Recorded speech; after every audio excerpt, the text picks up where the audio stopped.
How to upload files via the cPanel File Manager. Log into your cPanel account and you will be on this page.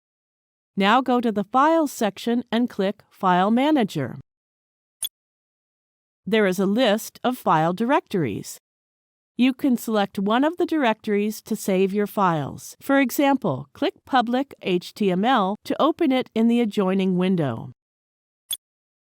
Now click Upload. You can either drag and drop the file inside the rectangular box or click the Select File button.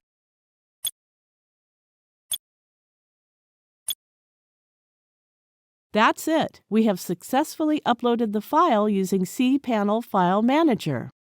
Now you can go to the public HTML directory inside the File Manager to see the uploaded file. Now you know how to upload files in cPanel. Thank you for watching.